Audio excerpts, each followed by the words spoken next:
Good evening, everyone, and welcome to Black Literature, Black History. This is Jason Williams. Tonight, we're going to get into an article called Uncle Sam's Black Stepchild by George S. Schuyler. Uncle Sam's Black Stepchild.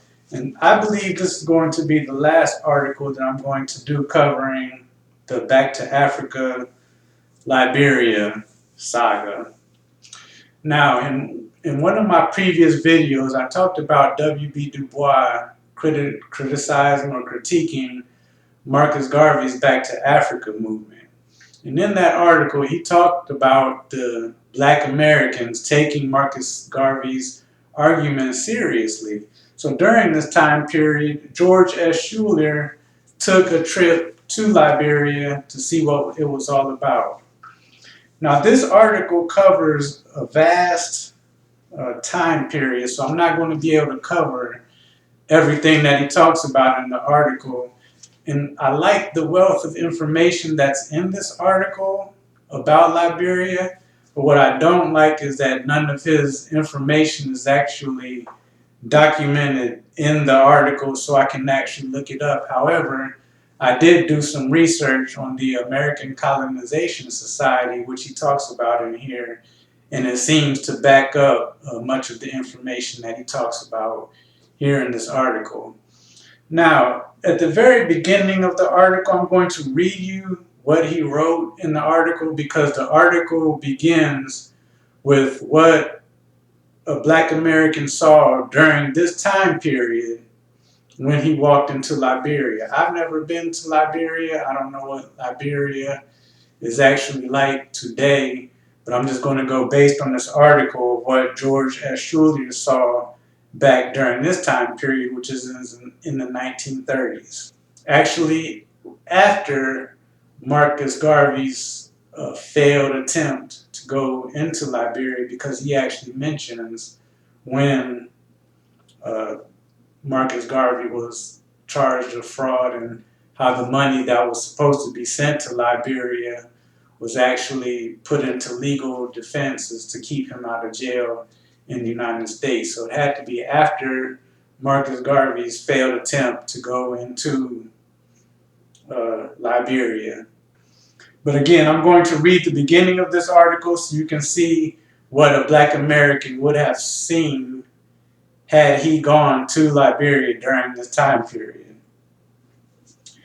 Liberia is at once the hope and the despair of all race-conscious Negroes and friendly whites. In its early years, it seemed a glorious vindication of the black race's capacity for self-government, but today, only the lunatic fringe of Garveyite Afromaniacs remains deluded. The Afro-American, and that's the term that they use, the Afro-American. The Afro-American who goes there, a resolute advocate of Liberian independence, is more than likely to come away convinced of the necessity for American intervention. Arriving in Monrovia, the capital, enthusiastic over being at last in a country ruled by black men, he is shocked by the lack of common sanitation, the unpaved, rock-strewn, meandering, weed-grown, unlighted streets, the swarms of rats, and the general atmosphere of shiftlessness and decay. He finds a government combining the worst corruptions of American democracy with complete incompetence and barbaric cruelty. He finds a ruling class that is lazy, shiftless, and unprincipled. He finds the trade of the country in the hands of Germans, Britishers, Frenchmen, Dutchmen, and Syrians, and the only bank controlled by the Firestone Company, an American concern. He learns that no one will employ Liberians because of their incurable untrustworthiness. He discovers that every literate Liberian is after a job on the government payroll while agriculture languishes, and each day the jungle crowds him closer to the settlements. He finds the terrorized Aborigines fleeing to the neighboring colonies of the European powers or hiding deep in the primeval forest to escape the tax gatherers. So, when George Schuyler is talking about Liberians, he's talking about those who came from America to settle Liberia. And those who came to Liberia to settle Liberia came with the American Colonization Society. And they were emancipated blacks brought to Liberia by whites, who saviors and slaveholders. But they were brought to Liberia not to be free of white supremacy or not to be free from the clutches of white colonization and what they were suffering in the Americas. They were brought to Liberia by white people so they would not influence the slaves in America to want to be free and emancipated like these blacks. So by the time that George Schuyler and the Marcus Garvey movement, they wanted to go to Liberia to be free from white supremacy, following Marcus Garvey's teachings, and to liberate like the Africans and the Liberians from colonization. But that is not the initial reason for Liberia to be. And that's not how Liberia came into being. It was brought into being by emancipated blacks, and the first president of Liberia, while it was a colony, was President Bushrod Washington. He was the first president of Liberia, and he was a nephew of George Washington. So that there makes me question if these emancipated blacks were actually free. And George Schuyler talks about when they first got to Africa, they tried to settle in a place that was inhabitable, and then they moved to what is present-day Liberia. Now, in this article, he said that the first emancipated blacks that were brought there worked hard, established goods. I can read it to you, what he said they developed. Conditions in Liberia were not always so bad. The early settlers from the United States, for all their faults, were a pretty sturdy lot, and they made up in industry, thrift, and ambition what they lacked in knowledge, capital, and experience. These pioneers raised large quantities of ginger, rice, cocoa, sugar, and tobacco, and reared big flocks of goats, sheep, and cattle. They prepared and shipped palm oil, cola nuts, and piassa fiber. Beginning in 1858, they held big fairs at Monrovia, exhibiting produce, cattle, and handicrafts. At the largest fair of all, held in 1890, there was exhibited the first bale of cotton raised in the new land and yams weighing from 200 to 300 pounds. And he goes on about the thriving of the first settlers.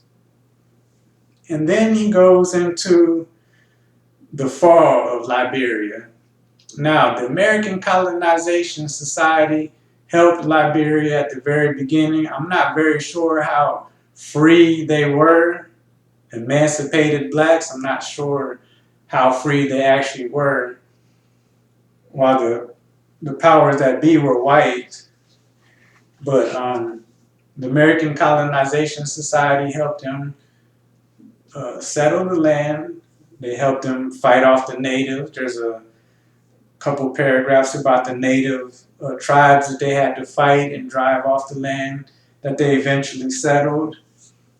And it mentions in this article, I found it very interesting, where he mentions that he talks about this seems out of place if you don't know the history of the U.S.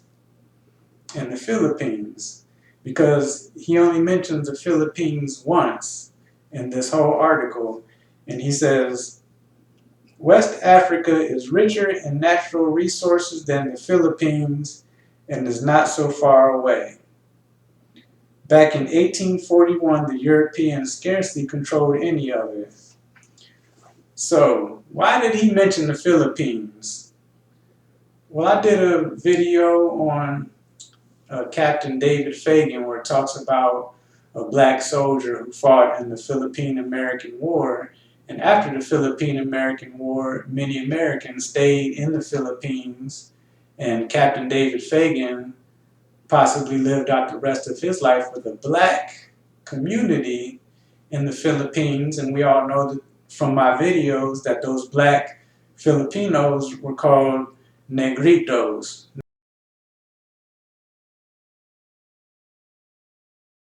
Now, if you look up negritos, and in the other videos, I have the actual name of the tribe. It's like Etna. But if you look up negritos and start reading about that, it'll lead you to the Philippines, and then to China, and all this throughout Southeast Asia about the black communities that live there. So the U.S. black Americans must have been looking at the Philippines also as a place to leave the U.S. and establish a community. Otherwise, George Schuyler would not have mentioned it in this article. So I found that interesting. So, what else did he talk about? Okay. Yes, so the U.S. helped establish, the American Colonization Society helped establish Liberia. Now, after a period of time, the other colonizers, the other European colonizers, France, British, Dutch, they colonized lands all around Liberia. And they told the U.S., or they told the American Colonization Society that they were not going to recognize Liberia as a sovereign nation. Okay, the American Colonization Society appealed to the United States, which requested an explanation from the British government. In reply, Great Britain said that she could not recognize the sovereign powers of Liberia, which is a mere commercial experiment of a philanthropic society. The United States then dropped the matter, and the Colonization Society was compelled to abandon the colony. In January 1846, it told the Liberians, "The time has come when it is expedient for the people of the Commonwealth of Liberia to take into their own hands the whole work of self-government, including the management of their foreign relations." So the American Colonization Society, United States, abandoned Liberia and told them, now you're on your own. And this is where Liberia is called the stepchild, Uncle Sam's stepchild, because after they were released from the U.S. and the American Colonization Society, they put in place a constitution written by a white man named James Greenleaf, who never had been to Liberia, wrote up a constitution and set up a government equal to the United States, even though Liberia was nowhere near the development and had nothing similar to the United States, but they had this government set up equal to the United States. So this is where the downfall begins. Now, black folks are professionals at division based on skin tone. So the president elected after their declaration of sovereignty was an octoroon, which is very, very light skin. I guess that's 1/8 black and the rest of white, an octoroon. And then there became a division of society where the lighter skinned mulattoes were running the government and had wealthy positions, and I guess they were the Americo-Liberians. And those who were dark skinned, most of the natives, most of the aborigines, were the poor people in that society. And that was the downfall of Liberia because it created tension, little civil wars. People stopped working the land, and then that's what the from the first paragraphs. He talks about the state of the land. So then this article goes into a whole bunch of politics, which I'm not going to get into because then this video will take forever.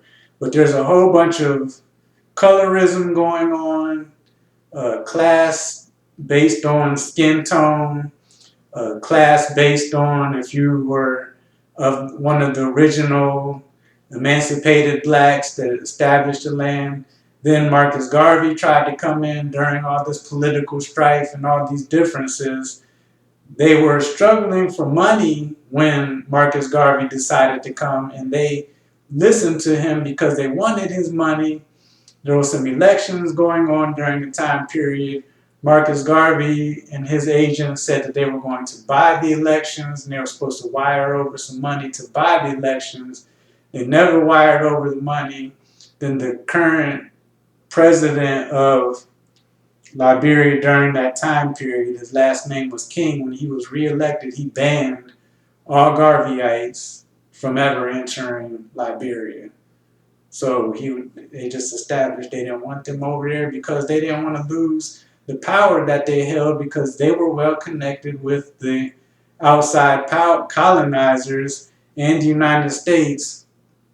And Liberia took in a whole bunch of loans and everything when they fell on hard times. They actually had slaves. They actually started a slave trade into Liberia that was short-lived, but it still happened, where they had brought in slaves from the Congo. So they had Congo Africans as slaves for a time period in Liberia. So the whole thing was a mess. And then I want to read a part, because I asked the question, why Liberia? Like, why did they pick Liberia as a place to settle? And here George Schuyler gives a description of the land, and I guess that's the reason why they decided to settle in Liberia. Okay, Liberia is about the size and shape of Virginia, and of somewhat similar topographical arrangement, but is almost completely covered with jungle, swamps, and virgin forests. It is watered by numerous rivers and streams, any one of them capable of supplying considerable hydroelectric power. Its natural resources are gold, iron, oil, diamonds, copper, zinc, and valuable woods. Its products are ginger, rice, coffee, cocoa, cola nuts, gum, copal, palm oil, fan palms, coconuts, rubber, ivory, tortoiseshell, goats, sheep, cattle, horses, and donkeys. The forests, valleys, and plateaus are teeming with elephants, bush cows, deer, chimpanzees, monkeys, and leopards. Its streams and lakes swarm with fish. The country begins to rise a few miles from the sea, and the ascent continues gradually until the great mountain ranges, in some places nearly 10,000 feet high, are encountered. It is not as unhealthful, nor the climate as oppressive as one might think. Even on the coast, there is usually a breeze in the evenings during the hottest months of the year, and in the mountainous hinterland, a fire and a blanket are not at all uncomfortable at night. Only on the coastal plain are mosquito bars obligatory. There are many beautiful park-like plateaus, numerous forbidding miasmic swamps, and great primeval forests with enormous vine-festooned interlaced trees rising hundreds of feet. One can well accept the general opinion that Liberia is the most beautiful country in West Africa. Certainly, the hunting is excellent. So with this description that George Schuyler gives of Liberia, it seems like an ideal place for someone or for a people to want to set up a nation. So that's why they went to Liberia. Now, in this article, he goes more into the politics, but then he actually traveled to some secret places where the native Africans used to live. Because then he started talking about the huts and societies that the native Africans had set up that were actually faring better than the establishment that the Americo-Liberians had set up. However, the soldiers and the army of Liberia was harassing these Indian, or not the Indians, but harassing the Aborigines and tearing up their establishments, molesting their people, raping their women, and just taking advantage because they had guns and armies. And then George Schuyler talks about arriving to some Aborigine societies that were completely deserted. However, the houses and the things that they had set up, like the farms and everything that they had set up, were still intact. But the people were gone because of the armies from Liberia harassing the people and running them off. Now, in Liberia, as with all colonization, the miseducation of the black people living there. They had missionaries teaching Christianity with the white Jesus, white angels. So the people that growing up in that society grew up admiring white images and not appreciating anything black. It's the same thing that this just the miseducation of the Negro. You know, that is a tactic that white Americans have used everywhere that they conquer. Not only white Americans, but Europeans. Whenever they colonize a society, they put forth an education because you can come in with your army, you can come in with your guns, violence, take over, but that doesn't conquer people. Once you conquer people's mind and you instill your beliefs, your rights, what you believe is good, what you believe is bad, once they start believing that, then you have control of the society. And that's all about discourse. You know, first they invent the discourse, then they distribute the discourse, and then the discourse is read, established, ratified, and then that discourse becomes the truth. And once it's the truth, it's a wrap, and then you run the society. So they did the same thing in Liberia. So get this article. It's a very good article. It's called Uncle Sam's Black Stepchild by George S. Schuyler. I don't know much about George S. Schuyler. We're going to read some more of his articles, but from what I have read so far and just skimmed through is that he started out as very liberal, very, fight the power. He wrote very good articles that I mentioned in Langston Hughes's autobiography. He said that he really enjoyed to read George Schuyler's articles. So we're going to read a few more of them. I've requested some to be sent to me on Iliad. So once I get those articles, we're going to look at some more of those. In the meantime, I'm going to do a few more videos on Zora Neale Hurston's The Life and Letters. We're going to get back to that. I've done a few videos on that, and they haven't received many views. So we're going to do a few more videos on The Life and Letters, and then I'm going to get into Their Eyes Were Watching God. And in the meantime, we're going to read some of George Schuyler's articles. George Schuyler actually ended up marrying a white woman who actually wrote an article on marrying interracially. But I read the article thinking that it was going to be something interesting to present on this channel, but it's not interesting at all.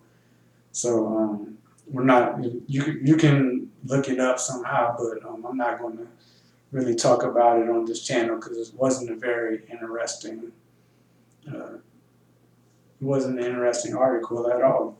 But we're going to read some more of George Schuyler's articles, and we may talk about his change from being liberal to conservative, which is probably similar to uh, John Toomer, who wrote Cain, who started out exploring his ethnicity and became very black, wrote Cain, which is one of the most powerful written prose during the Harlem Renaissance. And after he wrote Cain, he did some further exploration into his race and decided that he wasn't black at all, changed to white, and left and was never heard of again in the black community. So I guess that happens. But again, this is Black Literature, Black History. Jason Williams. Have a nice evening.